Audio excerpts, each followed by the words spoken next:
ਨਮਸਕਾਰ ਆਕਾਸ਼ਵਾਣੀ ਦਾ ਇਹ ਜਲੰਧਰ ਕੇਂਦਰ ਹੈ। ਹੁਣ ਤੁਸੀਂ ਚੰਚਲ ਸ਼ਰਮਾ ਤੋਂ ਪ੍ਰਦੇਸ਼ਕ ਖਬਰਾਂ ਸੁਣੋ। ਪਹਿਲਾਂ ਇਸ ਬੁਲੇਟਿਨ ਦੀਆਂ ਖਾਸ ਖਬਰਾਂ। ਪ੍ਰਧਾਨ ਮੰਤਰੀ ਨਰਿੰਦਰ ਮੋਦੀ ਨੇ ਆਕਾਸ਼ਵਾਣੀ ਤੇ ਮਨ ਕੀ ਬਾਤ ਪ੍ਰੋਗਰਾਮ ਰਾਹੀਂ ਦੇਸ਼ ਵਿਦੇਸ਼ ਦੇ ਲੋਕਾਂ ਨਾਲ ਆਪਣੇ ਵਿਚਾਰ ਸਾਂਝੇ ਕੀਤੇ। ਲੋਕਾਂ ਨੂੰ ਤਿਉਹਾਰਾਂ ਦੌਰਾਨ ਸਥਾਨਕ ਵਸਤਾਂ ਖਰੀਦਣ ਦੀ ਸਲਾਹ ਦਿੱਤੀ।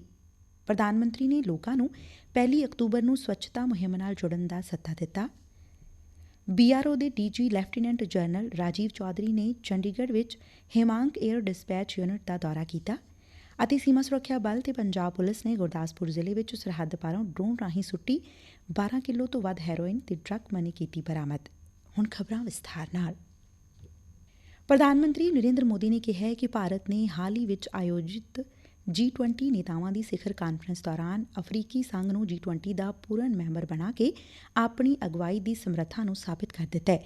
ਆਕਾਸ਼ਵਾਣੀ ਤੇ ਮਨ ਕੀ ਬਾਤ ਪ੍ਰੋਗਰਾਮ ਵਿੱਚ ਦੇਸ਼ ਵਿਦੇਸ਼ 'ਚ ਲੋਕਾਂ ਨਾਲ ਗੱਲਬਾਤ ਕਰਦਿਆਂ ਸ਼੍ਰੀ ਮੋਦੀ ਨੇ ਕਿਹਾ ਕਿ ਸਿਖਰ ਕਾਨਫਰੰਸ ਦੌਰਾਨ ਐਲਾਨਿਆ ਗਿਆ ਭਾਰਤ ਮੱਧ ਪੂਰਬ ਯੂਰਪ ਆਰਥਿਕ ਲਾਂਘਾ ਸੈਂਕੜੇ ਸਾਲਾਂ ਲਈ ਵਿਸ਼ਵ ਵਪਾਰ ਦਾ ਆਧਾਰ ਬਣਨ ਜਾ ਰਿਹਾ ਹੈ। ਉਨ੍ਹਾਂ ਨੇ ਮਾਣ ਜਤਾਇਆ ਕਿ ਇਤਿਹਾਸ ਹਮੇਸ਼ਾ ਯਾਦ ਰੱਖੇਗਾ ਕਿ ਇਹ ਆਰਥਿਕ ਲਾਂਘਾ ਭਾਰਤ ਦੀ ਧਰਤੀ ਤੇ ਸ਼ੁਰੂ ਕੀਤਾ ਗਿਆ ਸੀ। ਉਨ੍ਹਾਂ ਨੇ ਇਸ ਦੀ ਤੁਲਨਾ ਸਿਲਕ ਰੂਟ ਨਾਲ ਕੀਤੀ ਜੋ ਭਾਰਤ ਦੇ ਖੁਸ਼ਹਾਲ ਕਾਲ ਵਿੱਚ ਕਾਰੋਬਾਰ ਅਤੇ ਵਪਾਰ ਦਾ ਪ੍ਰਮੁੱਖ ਮਾਧਿਅਮ ਸੀ। आधुनिक जमाने में भारत ने एक और इकोनॉमिक कॉरिडोर G20 में सुझाया है। ये है India middle east Europe economic corridor. ये कॉरिडोर आने वाले सैकड़ों वर्षों तक विश्व व्यापार का आधार बनने जा रहा है और इतिहास इस बात को हमेशा याद रखेगा कि इस कॉरिडोर का सूत्रपात भारत की धरती पर हुआ था। ਪ੍ਰਧਾਨ ਮੰਤਰੀ ਨੇ ਭਾਰਤ ਦੀ ਯੁਵਾ ਸ਼ਕਤੀ ਦੇ G20 ਨਾਲ ਆਪਣੇ ਆਪ ਨਾਲ ਜੋੜਨ ਦੇ ਤਰੀਕੇ ਦਾ ਵੀ ਵਿਸ਼ੇਸ਼ ਤੌਰ ਤੇ ਜ਼ਿਕਰ ਕੀਤਾ। ਉਨ੍ਹਾਂ G20 ਯੂਨੀਵਰਸਿਟੀ ਕਨੈਕਟ ਪ੍ਰੋਗਰਾਮ ਬਾਰੇ ਗੱਲ ਕੀਤੀ ਜੋ ਦਿੱਲੀ 'ਚ ਹੋਣ ਜਾ ਰਿਹਾ ਹੈ। ਇਸ ਪ੍ਰੋਗਰਾਮ ਰਾਹੀਂ ਦੇਸ਼ ਭਰ ਵਿੱਚ ਯੂਨੀਵਰਸਿਟੀਆਂ ਦੇ ਲੱਖਾਂ ਵਿਦਿਆਰਥੀ ਇੱਕ ਦੂਜੇ ਨਾਲ ਜੁੜਨਗੇ। ਪ੍ਰਧਾਨ ਮੰਤਰੀ ਨੇ ਕਾਲਜ ਵਿਦਿਆਰਥੀਆਂ ਨੂੰ 26 ਸਤੰਬਰ ਨੂੰ ਹੋਣ ਵਾਲੇ ਇਸ ਪ੍ਰੋਗਰਾਮ ਨੂੰ ਦੇਖਣ ਅਤੇ ਇਸ ਵਿੱਚ ਸ਼ਾਮਲ ਹੋਣ ਲਈ ਕਿਹਾ। ਸ਼੍ਰੀ ਮੋਦੀ ਨੇ ਕਿਹਾ ਕਿ ਡਿਜੀਟਲ ਤਕਨਾਲੋਜੀ ਅਤੇ ਈ-ਬੁੱਕਸ ਦੇ ਯੁੱਗ ਵਿੱਚ ਕਿਤਾਬਾਂ ਅੱਜ ਵੀ ਲੋਕਾਂ ਦੇ ਜੀਵਨ 'ਚ ਚੰਗੇ ਮਿੱਤਰ ਦੀ ਭੂਮਿਕਾ ਨਿਭਾਉਂਦੀਆਂ ਨੇ। ਉਨ੍ਹਾਂ ਕਿਹਾ ਕਿ ਬੱਚਿਆਂ ਨੂੰ ਕਿਤਾਬਾਂ ਪੜ੍ਹਨ ਲਈ ਪ੍ਰੇਰਿਤ ਕਰਨਾ ਚਾਹੀਦਾ ਹੈ। ਸ਼੍ਰੀ ਮੋਦੀ ਨੇ ਕਿਹਾ ਕਿ ਆਜ਼ਾਦੀ ਦਾ ਅੰਮ੍ਰਿਤਕਾਲ ਦੇਸ਼ ਦੇ ਹਰ ਨਾਗਰਿਕ ਲਈ ਫਰਜ਼ ਨਿਭਾਉਣ ਦਾ ਸਮਾਂ ਹੈ। ਪ੍ਰਧਾਨ ਮੰਤਰੀ ਨੇ ਸਰੋਤਿਆਂ ਨੂੰ ਤਿਉਹਾਰਾਂ ਦੀਆਂ ਸ਼ੁਭ ਕਾਮਨਾਵਾਂ ਦਿੰਦਿਆਂ ਤਿਉਹਾਰਾਂ ਦੇ ਸੀਜ਼ਨ ਲਈ ਖਰੀਦਦਾਰੀ ਕਰਨ ਸਮੇਂ ਵੋਕਲ ਫਾਰ ਲੋਕਲ ਦਾ ਮੰਤਰ ਵੀ ਯਾਦ ਕਰਵਾਇਆ। आप सभी के घर में भी कुछ नया खरीदने की योजना बन रही होगी। कोई इस इंतजार में होगा कि नवरात्र के समय वो अपना शुभ काम शुरू करेगा। उमंग उत्साह के इस वातावरण में आप वोकल फॉर लोकल का मंत्र भी जरूर याद रखें। जहां तक संभव हो आप भारत में बने सामानों की खरीदारी करें, भारतीय प्रोडक्ट का उपयोग करें और मेड इन इंडिया सामान का ही उपहार दें।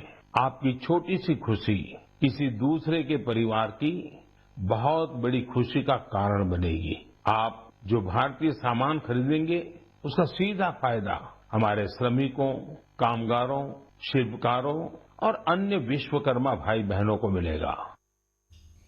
ਸ਼੍ਰੀ ਮੋਦੀ ਨੇ ਕਿਹਾ ਕਿ ਕੇਂਦਰ ਸਰਕਾਰ ਦੇ ਸਾਰੇ ਦਫ਼ਤਰਾਂ ਵਿੱਚ ਸਵੱਛਤਾ ਹੀ ਸੇਵਾ ਅਭਿਆਨ ਬੜੇ ਉਤਸ਼ਾਹ ਨਾਲ ਚੱਲ ਰਿਹਾ ਹੈ।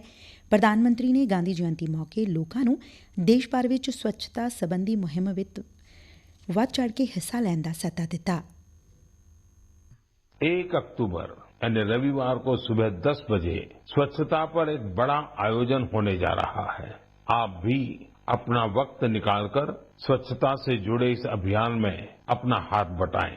आप अपनी गली, आस पड़ोस, पार्क, नदी, सरोवर या फिर किसी दूसरे सार्वजनिक स्थल पर इस स्वच्छता अभियान से जुड़ सकते हैं और जहां जहां अमृत सरोवर बने हैं वहां तो स्वच्छता अवश्य करनी है। स्वच्छता की ये कार्यांजलि ही गांधी जी को सच्ची श्रद्धांजलि होगी। ਪ੍ਰਾਦੇਸ਼ਿਕ ਖਬਰਾਂ ਤੁਸੀਂ ਆਕਾਸ਼ਵਾਣੀ ਜਲੰਧਰ ਤੋਂ ਸੁਣ ਰਹੇ ਹੋ।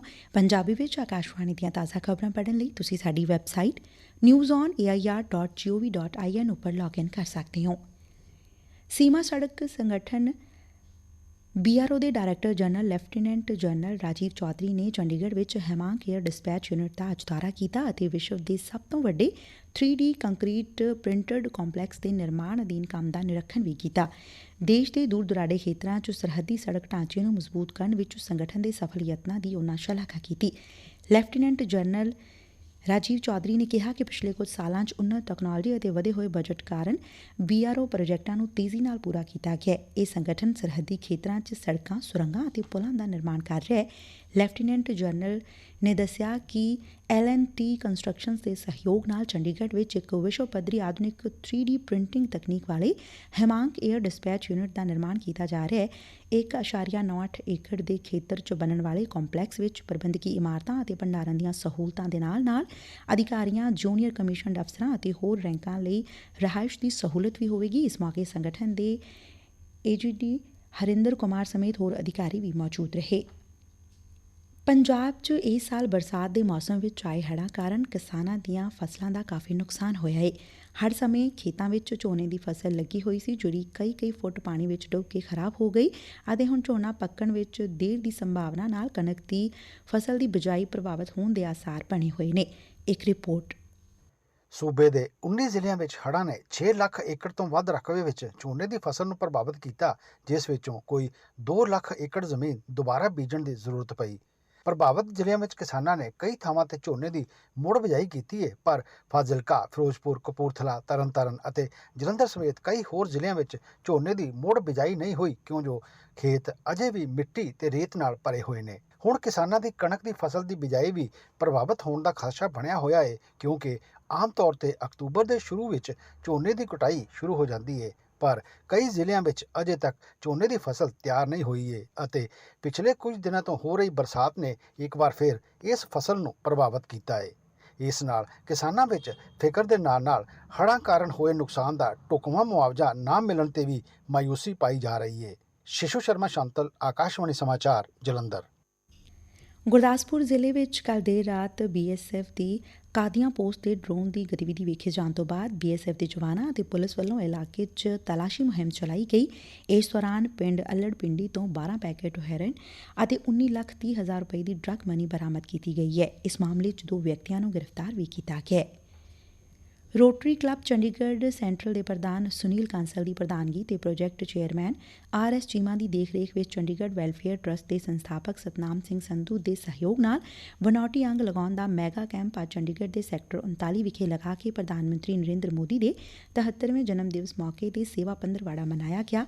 ਕਲੱਬ ਦੇ ਮੈਂਬਰ ਹਰਦੇਵ ਸਿੰਘ ਉਬਾ ਨੇ ਦੱਸਿਆ ਕਿ ਕੈਂਪ ਵਿੱਚ 178 ਜ਼ਰੂਰਤਮੰਦਾਂ ਦੇ ਬਨੌਟੀ ਹੱਥ ਅਤੇ 143 ਲੋਕਾਂ ਦੀਆਂ ਬਨੌਟੀ ਲੱਤਾਂ ਬਿਲਕੁਲ ਮੁਫਤ ਲਗਾਈਆਂ ਗਈਆਂ। ਉਨ੍ਹਾਂ ਕਿਹਾ ਕਿ ਹੁਣ ਤੱਕ ਕਲੱਬ ਵੱਲੋਂ ਕਰੀਬ 2,350 ਜ਼ਰੂਰਤਮੰਦਾਂ ਦੇ ਅੰਗ ਲਗਾਏ ਜਾ ਚੁੱਕੇ ਨੇ।